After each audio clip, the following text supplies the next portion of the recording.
The Dravali ascendant was an old vassal, large by Drenari standards, with a slow-breathing power core and corridors too quiet for most humans. The ship creaked when it shifted rotation. Its light panels pulsed with a gentle lavender hue meant to soothe. For the Drenari, that was ideal. For the humans aboard, it felt like being trapped in a sleep-deprived aquarium. Commander Reyes didn't mind. He'd slept in jungle foxholes, sand-choked drop pods, and once inside a shattered hover tank that was still on fire. Compared to those, this was a vacation. Reyes had been assigned to Drevelis as part of the Joint Tactical Exchange, a formal way of saying, let humans live on your ship so we stop accidentally shooting each other during war games. The Drenari had expected confusion, maybe cultural tension. What they got instead was a team of humans who exercised in narrow maintenance corridors, cleaned their weapons in the cafeteria, and shared off-color jokes with the engineers by day while dozing in their quarters by night like they were back home. And that part, the sleeping, began to worry someone. Specifically, Dr. Yelrin, the ship's chief medical officer. Yelrin was an 8-limbed neurobiologist whose specialization included species sleep behavior and stress regulation. He had scanned dozens of xenotypes across over 60 systems. Sleep, for most sapient beings, was sanctuary. It involved secure compartments, shielding layers, noise isolation, and, for those in military roles, biometric lockouts to ensure invulnerability during rest. But the humans? They just slept. In unsecured rooms, no shield fields, no reinforced bulkheads, not even door locks. They laid down in light clothing, surrounded by minimal gear, and, Yellerin's notes confirmed this, with no defensive systems at all. He flagged the issue for review. Reyes, when called in for a physical follow-up, seemed mildly amused. You sleep with no barrier, Yelrin said, pointing to a real-time scan of Reyes' quarters. You do not use neural dampeners, you have no alarm field, and your door's not even sealed. Reyes sat calmly on the medical platform, holding a ration bar. You sleep unarmed. Depends how you define armed. Yelrin paused. You keep no plasma sidearm within reach. Reyes finished chewing and set the bar down. I sleep light. Try me. I beg your clarification. Reyes stood, rolled his shoulders, and leaned slightly against the edge of the diagnostic scanner. His build was lean and wiry, dense with old injuries. T7 vertebral fracture, years healed. Torn left rotator cuff, right fibula had been pinned and plated with carbon, scars told the rest. One near his collarbone that screamed close-range blade, another across the palm of his dominant hand, faded but deep. Look, Reyes said, you're thinking in systems, barriers, preemptive tech. Humans didn't evolve like that. We had predators, trees, fire. Sometimes we were the fire. But at night, that's when things hunted us. So we adapted. Yelrin's primary eye narrowed. Adapted how? Ask my team. Yelrin ran diagnostics instead. The following 2 sleep cycles, he passively scanned all 6 humans aboard. Muscle tone barely dropped. Heart rates decreased, yes, but remained reactive to subtle environmental shifts. One twitched violently at a hull pressure change. Another rolled once toward a sudden corridor light flicker. Reyes didn't move at all, but his heart rate spiked with every sound above a certain decibel threshold. Still, they all slept through it, until Yelrin triggered his experiment. It was a Class 1 simulated breach, isolated to Section 9 right outside the humans' quarters. No real danger, no actual decompression, just a controlled alert with mild corridor tremors and localized alarm lights. It activated precisely at 2:32 hours Drenari Standard.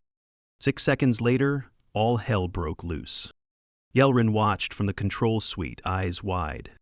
Reyes exploded out of bed mid-roll. His bare feet hit the floor before the alarm finished its second cycle. His right hand shot under the pillow and came up holding a compact ballistic sidearm. Unauthorized, apparently, concealed in violation of standard armament rules. His pulse? Elevated, yes, but not chaotic. Controlled. Focused. He swept the room corners without hesitation. He didn't speak. In the adjacent quarters, 3 other humans were already at the door, armed and moving. One wore half of a shirt, the other none. Reyes opened the door a crack and used a shard of reflective polymer to check the hallway angle before moving. 10 seconds total, all awake, all armed, all deadly. Yelrin killed the simulation at 22 seconds. It was supposed to last a full minute. Reyes didn't lower his weapon until he had verbally confirmed the alarm was false, not via system status but with the alien engineer who arrived breathless with a bypass key. Afterwards, Reyes walked barefoot into the med bay, hair still flattened to one side, a faint blood smear on his forearm where he'd reopened an old scar jumping up too fast. "You trigger that test?" he asked. Yelrin didn't answer immediately. Reyes waited. "Doc, I required data," Yelrin said slowly. "You were, very fast." Reyes exhaled and finally holstered the sidearm. "Yeah," he said. "That's how we survive." "You were not fully conscious. You showed no disorientation. Your resting heart rate returned to baseline within minutes. Adrenaline, Pavlovian muscle memory. Don't need a full wake cycle." "I do not understand."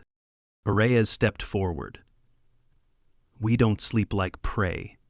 We sleep like weapons." Yelrin studied him for a long moment. "You are not afraid?" Reyes smiled without humor. "We're always afraid." "That's the point." Yelrin entered new data. Human limbic responsiveness was active even during slow-wave sleep. Adrenal responses occurred in under 6 seconds. Pupillary dilation matched high-threat combat readiness profiles. Brainwave analysis showed a heightened pre-wake response uncommon in sapient mammals.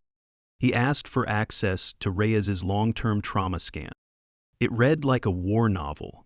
4 concussions, multiple shrapnel extractions, 1 traumatic pneumothorax, moderate PTSD history, well managed, sleep disruption baseline, mild, anxiety sleep triggers, minimal, combat alertness, maximal.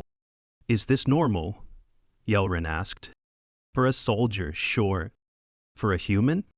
Reyes thought about it, then said, "Closer than you'd expect." Later, Yelrin submitted a provisional report to the Coalition's Xenomedical Journal. Humans do not deactivate. Their sleep is a lie their body tells itself. It maintains minimum regenerative functions while preserving threat readiness. This is not disorder, it is evolution. Night does not make them passive, it makes them sharper. They rest like loaded traps. The next night, Yelrin walked past Reyes' quarters.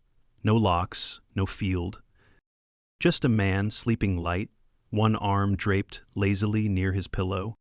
Yelrin wondered, if he made a sound, would the eyes open? He never tested it. He already knew the answer. The next morning, Yelrin began receiving inquiries, quiet ones at first. A young navigational tech asked if the humans had been part of a special military program. An older logistics officer asked if the simulation had accidentally triggered a real response protocol. And finally, Captain Thalier summoned him privately. "The humans responded faster than security," Thalier said. "Is that typical?" "Yes. For them, it appears so. Should I be worried?" Yelrin considered the question. "No. But you should be aware." Thalier folded his forearms. "Elaborate." "They do not sleep the way we understand sleep. Their bodies rest. Their minds never truly disconnect. They react faster asleep than some of us do awake. I believe it is instinctive." The captain let that settle before waving the meeting closed. Meanwhile, Reyes went about his day as if nothing had happened. He checked inventory, helped repair a faulty power regulator, and played 2 games of magnetic chess with one of the maintenance bots. His squad, Alvarez, Grant, Cho, and McIntyre, showed no lingering tension either. No bragging, no complaints, no visible stress markers. Yelrin conducted casual interviews with each of them. "You have experienced true combat, yes?" he asked McIntyre. 3 tours, 1 orbital drop into active fire. "And afterward you slept?" "Sure, eventually." Without defensive measures? McIntyre smiled. We learned early on that waking fast matters more than hiding. We train for it. Joe explained further. We run what we call panic drills, loud, random wake-ups. You get 15 seconds to be vertical, coherent, and in motion. Drill doesn't stop until you can operate. We don't care how much sleep you got. If you can't respond, you're dead. Yelren studied Cho's vitals while she spoke. Her body was relaxed, not a single sign of elevated cortisol. She described this regimen as though it were no more unusual than brushing teeth. Then Alvarez added something different. It's not just training, she said. You want to know the truth? The part we don't always say? Yelren leaned forward. We don't trust sleep, not completely. Too much can go wrong. Too many people don't wake up. So we teach ourselves to listen, even in rest. Something creaks wrong, you react. Fast. You ask Reyes? He's not just fast. He's listening in his sleep. Every hum of the ship, every silence. It's all data to him. Yellern returned to his office with a dozen pages of neuro readings and enough behavioral notes to write a new monograph. But what stayed with him wasn't the data. It was the word, listening. That night, a minor electrical fault triggered a false decompression warning, a completely unrelated event from the previous simulation. The alert flickered for less than 4 seconds before the system reset. No harm, no damage. But within 5 seconds, Reyes appeared barefoot in the operations corridor. He didn't speak, just looked at the systems panel, saw the green lights, and exhaled once. Then turned around and walked back to his quarters, silent. The Drenari technician on duty froze mid-mation. Was that? Did he run? No, said his companion. He glided. Yelrin later confirmed Reyes' vitals, no spikes, no adrenal overload. It was instinct, not panic. Muscle memory had carried him there. Still, some of the Drenari were unnerved, others intrigued, and one sub-officer, Daler, asked a question Yelrin hadn't anticipated. If humans are this reactive, are they dangerous in sleep? Yelrin hesitated. Then, later that cycle, he reviewed security footage from another incident, one unrelated to sleep, but revealing. A crew member had dropped a magnetic storage drum in the hallway outside human quarters. The sound was loud, abrupt, and out of place. Reyes did not exit his quarters, but he sat up in bed, slowly, and remained seated for 3 minutes, eyes open. Then he lay back down. That was not violence. It was evaluation. The next day, Yelrin asked Reyes about it. Sounded metallic, unfamiliar, Reyes said. Didn't match normal hallway acoustics. I waited for follow-up sound. None came, so I went back to sleep.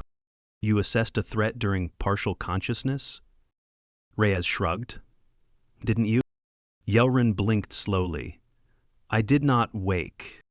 Then you're lucky the hallway didn't have teeth. That night, Yelrin added more to the formal report. Human sleep readiness appears tied to acoustic pattern recognition. Not only do they retain partial environmental awareness, but their threat filtration engages even in semi-conscious states. Their limbic system flags anomalies at high speed. They do not merely rest, they patrol from within. He paused before saving and added another note. Co-recommend that joint ships adjust their assumption of human sleep patterns. They are not docile. They are dormant. Until they are not. 2 days later, one of the Drenari science officers fainted in the hydroponics bay due to a malfunction in CO2 balance. Emergency systems activated, but the closest medic was 30 meters away. Reyes got there first. The hydroponics sensors picked up his motion at high speed, his pulse elevated only after stabilization had begun. He cleared the airway, applied a pressure stim, and activated the oxygen override valve before anyone else had finished reacting. Yelrin met him outside the bay. You were not scheduled here. Didn't matter. You were resting in your quarters, again. Reyes didn't answer. He just looked back at the hydroponics door. Later, Yelrin pulled the ship's audio logs. The moment the CO2 pump failed, it gave off a low, barely perceptible wheeze. not enough to register on Drenari alert channels, but it had echoed faintly through the ventilation grid into the human quarters. That sound was what woke Reyes. Yelrin sat back in his chair. Humans did not just sleep. They listened for danger like it was a language. 2 weeks after the hydroponics incident, the Dravalis Ascendant docked with a Zentari diplomatic platform to deliver supplies and accept a rotating delegation of cultural liaisons. It was a routine handoff, with minimal ceremony. The new arrivals were tall, scaled bipeds with complex scent-based communication patterns and no patience for unnecessary protocol. They were also notoriously territorial. From the outset, tensions rose. One of the Zentari delegates misread a shared corridor signal and entered the Drenari's central navigation hub without escort. A junior officer tried to correct them. The Zentari took offense. Voices were raised, in multiple frequencies. No weapons were drawn, but the atmosphere became acidic. The humans stayed out of it, for the most part, until a second incident occurred in the galley. Alvarez, off-duty and prepping coffee, found herself unintentionally blocking Xentari's access to the nutrient dispensers. The delegate misread her posture. What for humans was half asleep and holding a mug, read to them as active intimidation. A sharp vocalization followed. Alvarez tensed. Grant was in the room before the second note hit. "No harm," he said, hands open. "Misunderstanding." The Zentari hesitated. Alvarez stepped aside. Everyone backed down. Nothing escalated.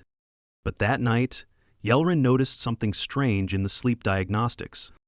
All 6 humans displayed altered sleep parameters. Their muscle tone didn't drop as far, their heart rates held steady at elevated baselines. Brainwave activity indicated heightened readiness, not quite waking but far from full rest. The next night showed the same. And the next. Reyes' pattern was the sharpest. His REM cycles were truncated. Theta and delta waves were inconsistent. At one point, he spent almost 90 minutes in light sleep with no deeper rest phase. Yet he functioned the next day as if fully recovered. Yelrin brought it up in private.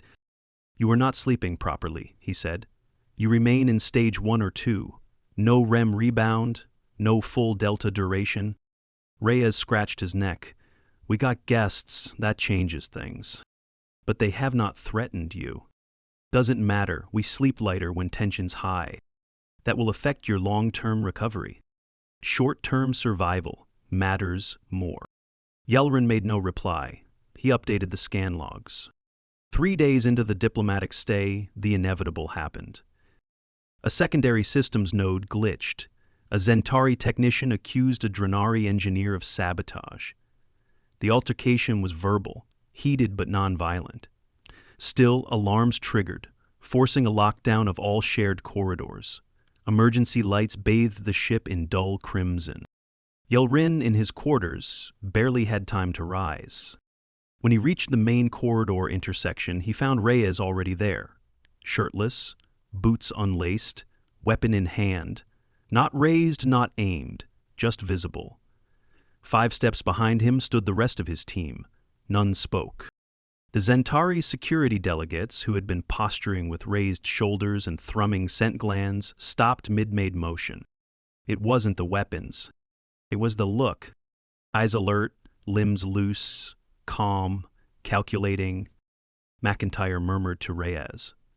"Left flank raise scent tension. Could be a bluff." Reyes didn't answer. He just met the gaze of the lead Zentari and gave the smallest nod. Not aggressive, not submissive. Recognition. The tension collapsed. The Xentari stepped back. One lowered his centimeter. "I see now," he said. "You were coiled, but not sleeping." Yelrin exhaled, unaware he'd been holding his breath. Later, once the ship returned to normal, Reyes returned to medbay for a checkup. His vitals were steady. Sleep records were worse. No more than 4 hours of rest per cycle, light phases only. "You need full sleep," Yelrin said, "or you will fail." Reyes leaned back on the exam table. "You ever try sleeping in a war zone?" "No."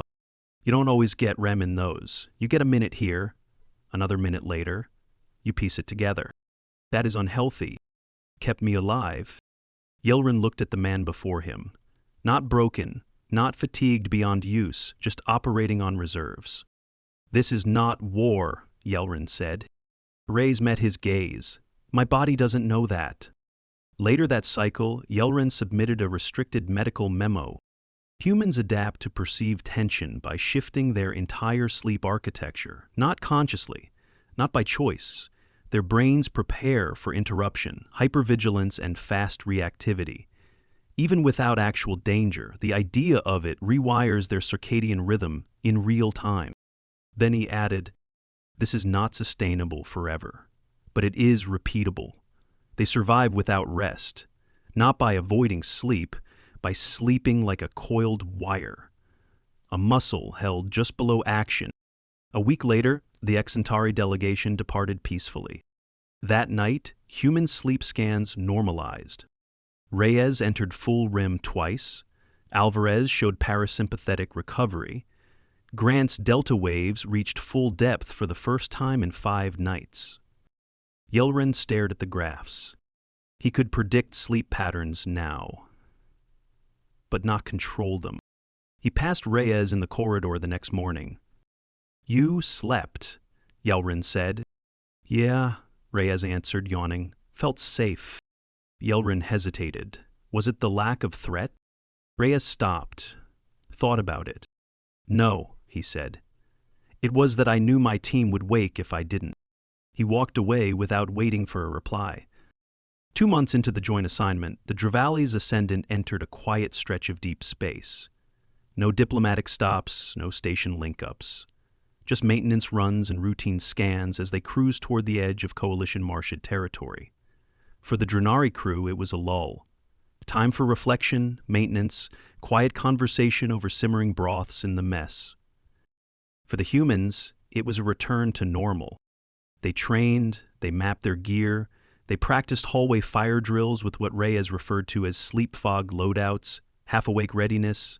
Even during off-mouse, they took turns running mock breach checks with alarm clocks set to odd hours.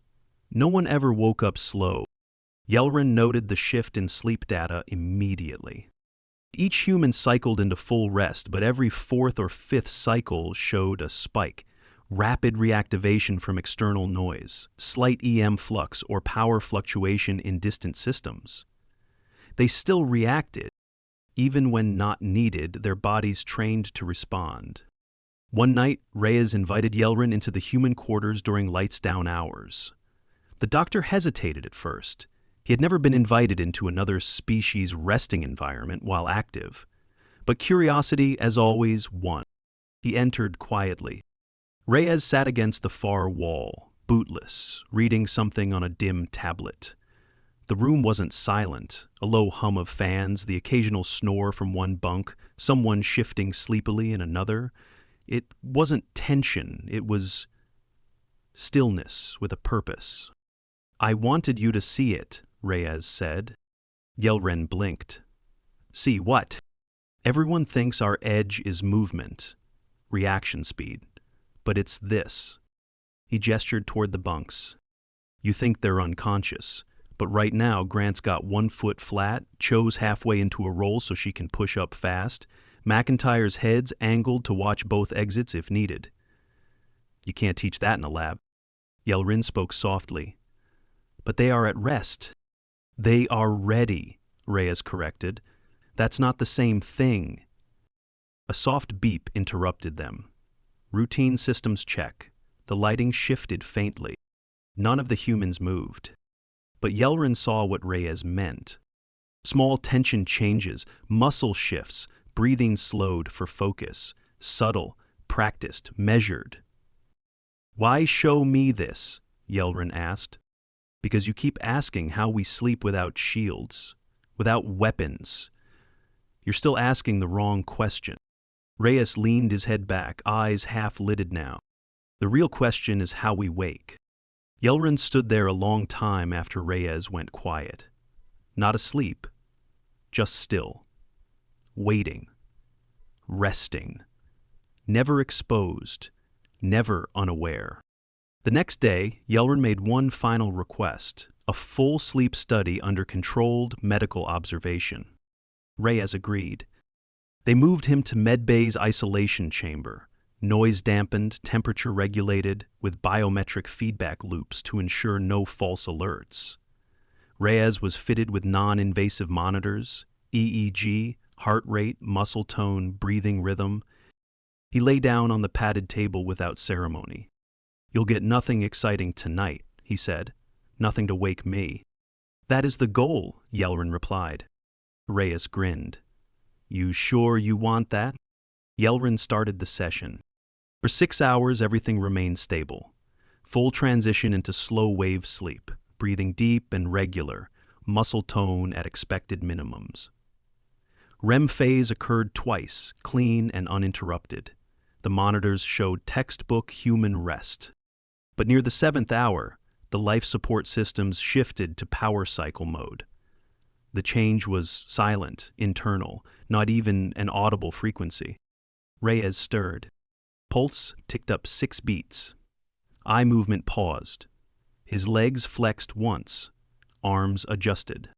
No alarm had gone off, no change in environment temperature, but his body had noticed something. He never fully woke. But he didn't need to. The final report read, "Despite the absence of threat, human autonomic systems remain linked to micro-environmental cues. Readiness is layered beneath rest, not above it. Their sleep does not turn off vigilance, it recodes it into lighter forms." 2 days later, the Dreavalas received a long-range distress ping from an unmapped merchant freighter drifting off course. They rerouted and prepared to receive wounded. Reyes was already prepping gear when Yelrin entered the hangar. "You haven't slept since the alert came," Yelrin noted. Reyes was loading field medical kits. "I'll sleep after the screaming stops." Yelrin studied him. No tremor, no haze. He functioned cleanly on rest held in reserve, like his body knew when to pause and when to hoard energy. "Are you not exhausted?" Reyes straightened. "I'm tired all the time, that's normal." "That is not healthy."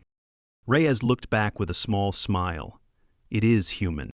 The injured crew were extracted, one critical, others shaken but stable. Reyes worked quietly, his hands steady. No waste in motion, no hesitation. His team mirrored him. Even the Drenari medics found themselves adjusting their cadence to the human's rhythm. Later, in the observation bay, Yelrin recorded his final entry. "I believe I now understand." Humans do not sleep like prey because they have never afforded themselves the illusion of safety. Their history is written in nights too dark to be trusted. Their physiology tells them rest is a risk to be managed, not embraced. Their calm is measured. Their stillness is not absence of danger. It is the eye of a practiced storm. They lie unarmed but never unready.